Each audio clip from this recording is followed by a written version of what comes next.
Assalamualaikum warahmatullahi wabarakatuh. Dari kelompok pembahasan tentang mengenai aspek dalam nasional. Selamat menyaksikan. Yang pertama adalah pengertian dari ketahanan nasional.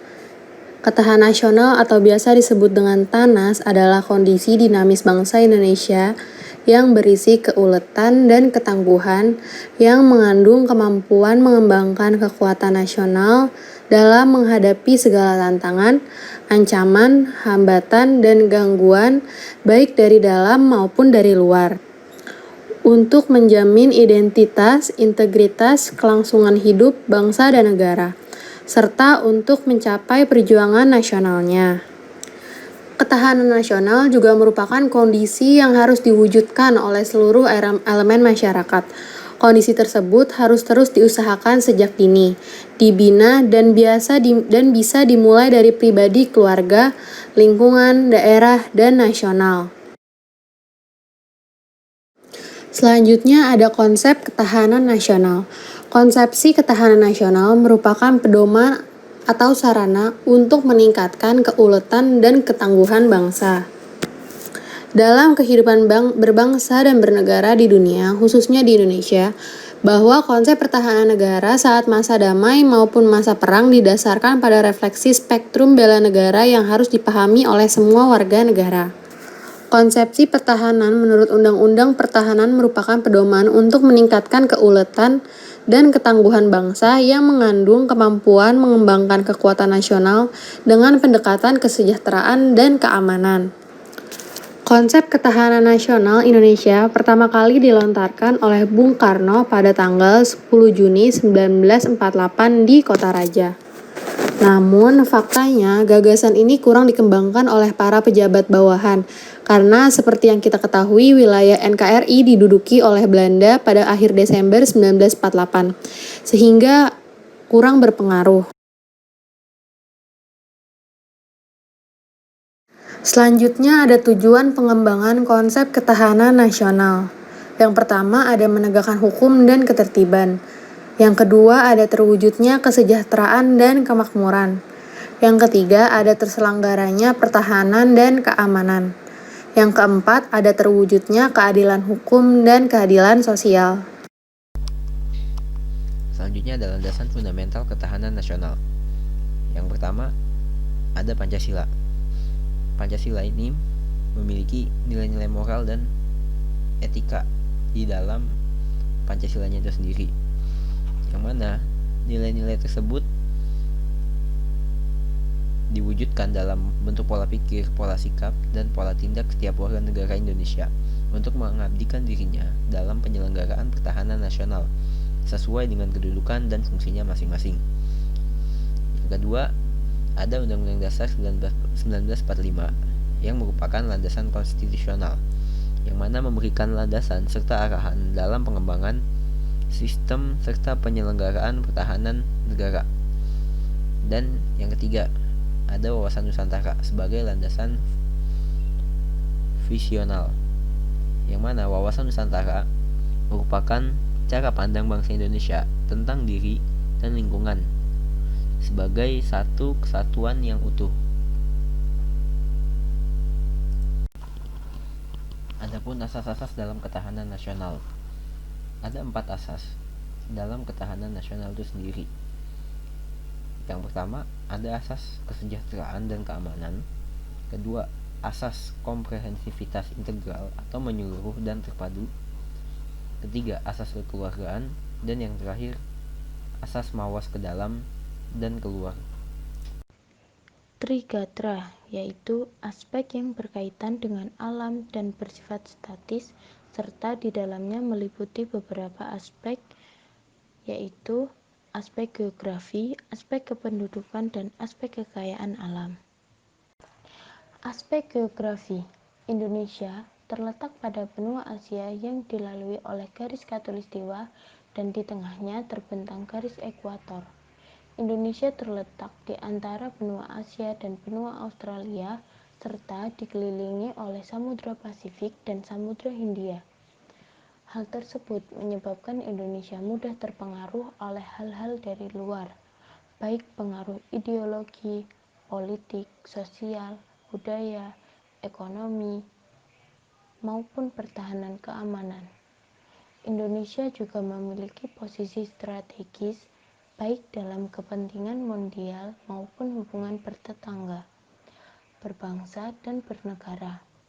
Pengaruh letak geografis tersebut menyebabkan Indonesia mengembangkan konsep geopolitik dan geostrategi yang berciri khusus dan berbeda, yakni dikenal dengan wawasan Nusantara dan ketahanan sosial. Selanjutnya adalah aspek kependudukan. Indonesia merupakan salah satu negara dengan kepadatan penduduk yang sangat tinggi. Adapun perbedaan hal-hal yang perlu dipertimbangkan terkait corak dan karakteristik kependudukan yang ada di Indonesia, antara lain komposisi penduduk, persebaran penduduk, dan kualitas penduduk. Aspek trigatra yang terakhir yaitu aspek kekayaan alam. Kekayaan alam yang dimiliki dapat diklasifikasikan sebagai berikut. Menurut jenisnya, ada hewani, nabati, mineral, tanah, udara, potensi ruang angkasa, energi air, dan lautan. Menurut sifatnya, yaitu sumber daya alam yang dapat diperbarui, sumber daya alam yang tidak dapat diperbarui, dan tetap. Kekayaan alam di Indonesia sangat melimpah, sehingga dapat dijadikan sebagai modal utama bagi pembangunan negara dan dimanfaatkan secara optimal dengan mengembangkan penguasaan teknologi yang tepat guna, sumber daya manusia yang tangguh, serta harus penjagaan konsep kelestarian alam untuk warisan anak cucu kita. Saya Nugraha Rizky, izin melanjutkan presentasi mengenai Pancagatra. Pancagatra adalah 5 aspek yang saling berkaitan dengan sosial yang memiliki sifat dinamis. Ada 5 aspek, yaitu aspek ideologi, aspek politik, aspek ekonomi, aspek sosial budaya, dan aspek ketahanan dan keamanan. Yang pertama, aspek ideologi. Ideologi adalah ilmu pengetahuan tentang dasar atau dapat disamakan dengan cita-cita. Menurut Endang Zelani Sukaya, pengertian ideologi dapat diartikan sebagai dasar atau pemberi arah dan tujuan yang hendak dicapai dalam melangsungkan, mengembangkan, dan kehidupan nasional suatu bangsa atau negara. Dengan kata lain, ideologi di sini merupakan konsep yang mendalam tentang kehidupan yang akan dicita-citakan serta yang ingin diperjuangkan pada kehidupan yang nyata. Di sini bagi bangsa Indonesia, contohnya Pancasila adalah sebagai ideologi yang bersifat final. Jadi tidak bisa diganggu gugat atau ditawar sebagai konsep dasar tentang kehidupan yang dicita-citakan oleh negara. Selanjutnya yang kedua yaitu aspek politik. Politik negara Indonesia merupakan asas usaha serta kebijakan negara tentang penggunaan potensi untuk nasional baik secara totalitas dan mencapai tujuan negara Indonesia. Pada sistem politik negara Indonesia sudah dirumuskan berdasarkan nilai-nilai yang dikandung dalam sila dari ideologi Pancasila dan Konstitusi Undang-Undang Dasar 1945. Sistem politik negara Indonesia pada gatra politik atau aspek politik dikelompokkan ke dalam 2 bagian, yaitu politik dalam negeri dan politik luar. Jadi politik dalam negeri sendiri pun dimaksudkan untuk bertujuan melindungi segenap bangsa Indonesia dan seluruh tumpah darah Indonesia, serta memajukan kesejahteraan umum dan mencerdaskan kehidupan bangsa untuk menuju sifat-sifat bangsa yang terhormat dan bisa dibanggakan. Dan tujuan dari politik luar negeri adalah dibina untuk melaksanakan ketertiban dunia berdasarkan kemerdekaan, perdamaian abadi, dan keadilan sosial. Yang ketiga, gatra ekonomi atau aspek ekonomi. Jadi kegiatan ekonomi adalah di mana keseluruhan kegiatan pemerintah dan masyarakat dalam mengelola faktor produksi, yaitu contohnya sumber daya alam, tenaga kerja, modal, teknologi, dan manajemennya, distribusi barang serta jasa untuk memajukan dan memakmurkan kesejahteraan rakyat. Jadi upaya meningkatkan ketahanan ekonomi yaitu untuk meningkatkan kapasitas produksi dan kelancaran barang serta jasa merata ke seluruh wilayah yang berada di negara Indonesia. Selanjutnya, aspek keempat yaitu aspek sosial budaya. Jadi, aspek sosial budaya memiliki hakikat yaitu pergaulan hidup manusia dalam bermasyarakat, berisi nilai-nilai kebersamaan, senasib, sepenanggungan, dan solidaritas yang merupakan sebagai unsur pemersatu bangsa. Sedangkan budaya adalah sistem yang nilainya sebagai hasil cipta rasa karsa manusia untuk menumbuhkan gagasan yang utama dan menjadi kekuatan pendukung dalam menggerakkan kehidupan.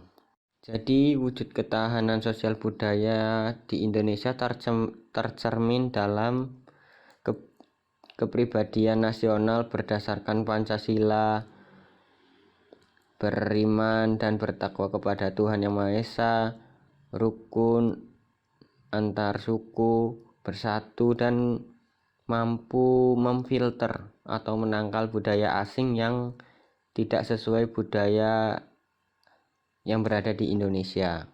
Dan yang terakhir dari Pancagatra sendiri yaitu gatra atau aspek ketahanan dan keamanan.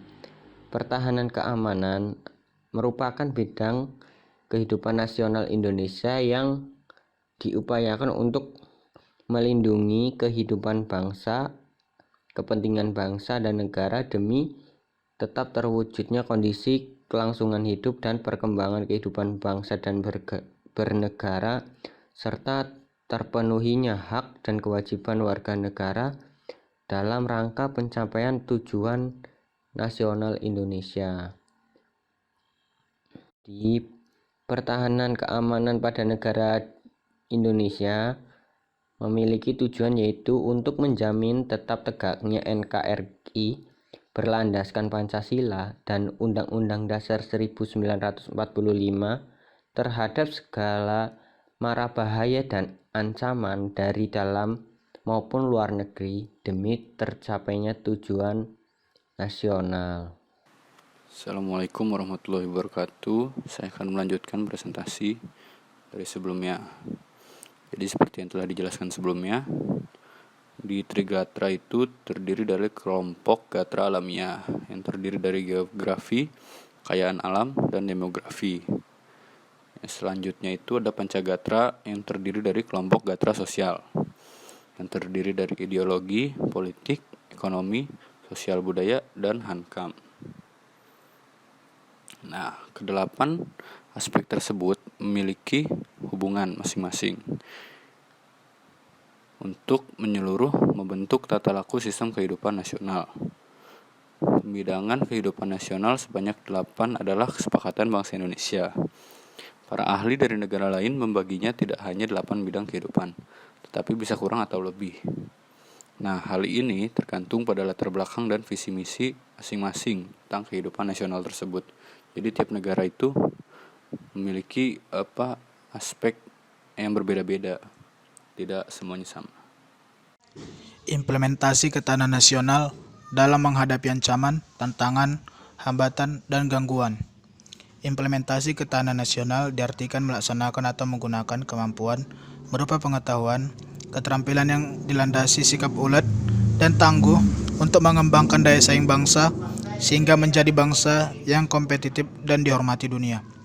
Untuk menjadikan bangsa yang berdaya saing, maka bangsa Indonesia harus mampu memecahkan permasalahan yang dihadapi dengan efisien, transparan, dan akuntabel. Beberapa permasalahan besar adalah masalah politik yang terkait dengan kesiapan menghadapi globalisasi, politik luar negeri yang bebas aktif, masalah disintegrasi dan otonomi, sistem partai politik, dan juga birokrasi. Ada 4 sarana untuk mengimplementasikan ketahanan nasional. Yang pertama itu implementasi ketahanan nasional dalam bidang politik. Menghadapi globalisasi diperlukan peningkatan kompetensi diplomat menjadi perundingan internasional. Di samping itu, banyak kasus disintegrasi disebabkan ketidakadilan politik, hukum, ekonomi, dan budaya. Oleh karena itu, persoalan tersebut harus diselesaikan dengan pendekatan modernisasi yang tidak tercabut dari akarnya. Sementara untuk kasus disintegrasi, hendaknya pemerintah mempertimbangkan hak asasi manusia dalam menyelesaikan masalah konflik tersebut. Yang kedua itu implementasi ketahanan nasional dalam bidang ekonomi. Hal-hal yang harus dibenahi dalam bidang ekonomi adalah menata kebijakan fiskal, industri dalam negeri, dan swasembada pangan agar tidak terjadi krisis pangan. Yang ketiga, implementasi ketahanan nasional dalam bidang sosial dan budaya. Hal ini dapat dilakukan dengan standarisasi pendidikan serta keterjangkauan masyarakat kurang mampu terhadap pendidikan, toleransi dalam berbagai hal termasuk agama, serta yang harus diimplementasikan adalah jaminan sosial dan kesehatan bagi seluruh masyarakat. Yang terakhir, implementasi ketahanan nasional dalam bidang hukum. Hal yang harus betul dipahami aspek keadilan, profesionalitas hakim, penegakan hukum secara adil, serta yang harus segera diberantas adalah kasus-kasus korupsi yang melibatkan banyak pejabat dan politisi.